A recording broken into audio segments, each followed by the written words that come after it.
జిల్లా కేంద్రమైన నర్సరావుపేటలో ఔషధ దుకాణాలు ఏజెన్సీలపై eagle team, vigilance and enforcement పోలీసులు సంయుక్తంగా దాడి చేశారు.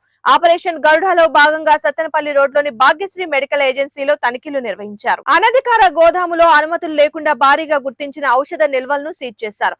ఔషధ నియంత్రణ తనిఖీ జిల్లా అధికారి సునీత, మంగమ్మ, పద్మ, విజిలెన్స్ ఏఈ శివనారాయణ పాల్గొన్నారు. నర్సరావుపేట గ్రామీణ సీఏ రామకృష్ణ బందోబస్తు నిర్వహించారు.